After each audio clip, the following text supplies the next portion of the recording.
एक बार फिर से मेरे साथ बोल दीजिए, भगवान परशुराम की। आप लोगों से पूछना चाहूंगी कि ब्राह्मण क्या है। जन्म न जाए ते शूद्र। शायद जन्म से तो हर इंसान शूद्र ही पैदा होता है, लेकिन उसके सब कर्म उसे ब्राह्मण बना देते हैं।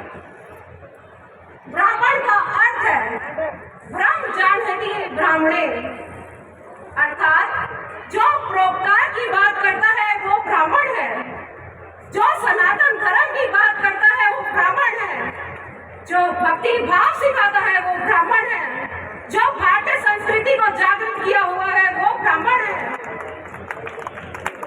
जो अन्याय के विरुद्ध लड़ाई लड़ता है वो ब्राह्मण है, जो हमें सनातन संस्कृति सिखाता है वो ब्राह्मण है। भगवान परशुराम ने हर एक युग में अन्याय के खिलाफ लड़ाई लड़ी। उन्होंने भगवान राम का भी साथ दिया और भगवान कृष्ण को भी सीख दी।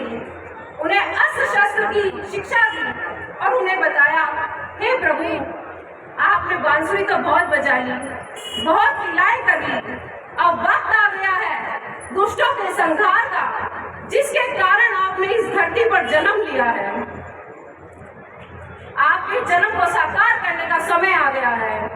और उसके बाद उसी प्रेरणा से भगवान श्री कृष्ण ने कंस का वध किया और उसी समय भगवान परशुराम ने यह भविष्यवाणी की कि आने वाले समय में महाभारत जैसा एक महान युद्ध होगा, जिसमें आपकी भूमिका सर्वोपरि रहेगी। सिर्फ और सिर्फ पौराणिक इतिहास नहीं है ब्राह्मणों का।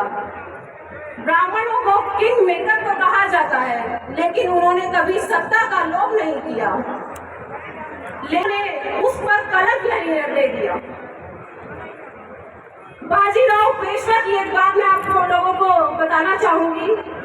बाजीराव एक दिन भोजन करने बैठे थे।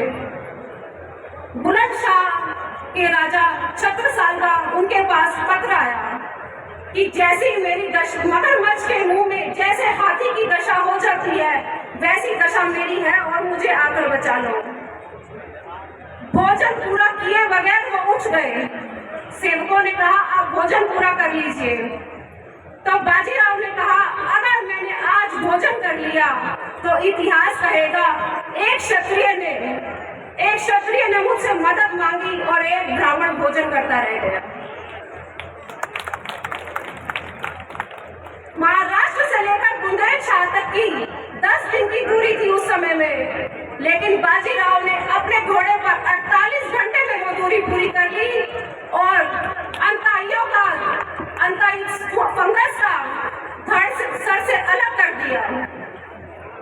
ऐसे थे हमारे पेशेवर। मंगल पांडे, वीर सावरकर जैसे कितने ही बलिदानी हुए हैं, जिन्होंने भारत की मां के लिए अपना सब कुछ न्यौछावर कर दिया। महाराज चाणक्य कौटिल्य बुद्धि के थे। उन्होंने ही सबसे पहले भारत को स्वतंत्रता दिलाने का सपना देखा था।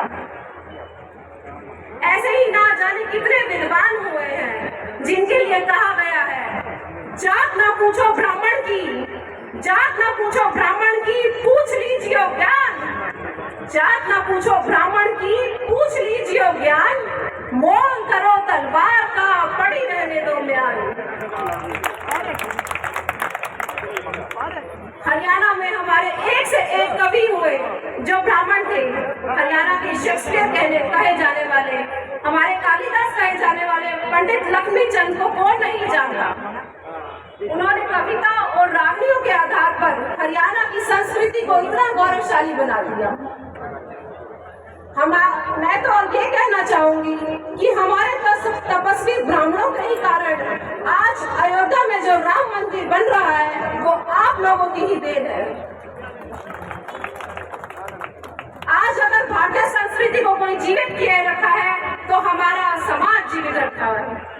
और आज के युवा की ये प्रकाशा है कि आज भी हम जब सुबह आँख खुलती है तो धरती माँ के चरणों को स्पर्श करने से पहले उनसे क्षमा मांगती है, तो धरती माँ के चरणों को स्पर्श करने से पहले उनसे क्षमा मांगती है कि या देवी सर्वभूतेषु, आप बहुत ही बड़ी देवी हैं, विष्णु की प्रिया हैं, बड़े बड़े विशाल सागरों को आप अपनी गोद में लिए हुए हैं, बड़े बड़े महान पर्वत आपका आंचल है, और हम तुच्छ अभागी प्राणी आपको अपने चरणों से स्पर्श कर रहे हैं, इसलिए या देवी हमें क्षमा कर दीजिए। हमारी भारतीय संस्कृति आप लोगों की ही देन है, और आप जैसे कि देख रहे हैं आज परशुराम जयंती पूरे विश्व में मनाई जाती है, इसलिए आप लोगों को बहुत बहुत बधाई है। और भगवान परशुराम से ये प्रार्थना करती हूँ कि यहाँ मेरे जितने भी बुजुर्ग माताएं बैठी हैं, इन सभी को स्वस्थ रखे, इनकी लंबी आयु की कामना करती हूँ। और एक बात परशुराम जी से अपने लिए मांगती हूँ कि जो जिम्मेदारी आपने मुझे दी है, मैं उसका पूरी प्रयास से, पूरी तरह से, पूरी मेहनत से, पूरी लगन से उसको सर्वोपरि कर पाऊँ और आप लोगों की सेवा कर पाऊँ। आप लोग देख रहे हैं जैसे कि हम धीरे धीरे अपनी जिम्मेवारियां पूरी कर रहे हैं। हमने 7 गेट 8 गेट बनवाने की अपने ऊपर जिम्मेवारी ली थी, जिनमें से एक गेट बनकर तैयार हो चुका है, दूसरा बनने जा रहा है। और आप देख रहे हैं कि कैसे ट्राई कलर लाइट्स लग गई हैं शहर के सौंदर्यकरण के लिए। मैं और पूरा नगर परिषद धीरे धीरे प्रयास रही है, और आप लोगों के आशीर्वाद से ये सारी जिम्मेवारियां पूरी करेगा। ब्राह्मण धर्मशाला के लिए आज मैं 21 लाख रुपए की राशि प्रदान करती हूँ, और आपकी जो भी डिमांड होगी, जो भी आपको कार्य करवाने होंगे,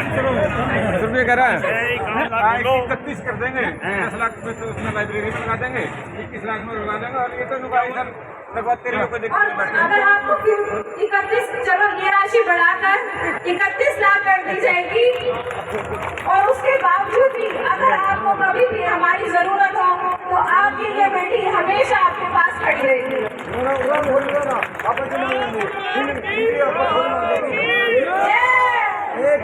एक चौक मांगे, एक एक चीज मांगे।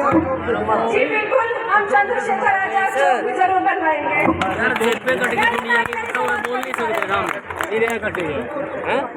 एक बार फिर से मेरे साथ बोल दीजिए, भगवान परशुराम की।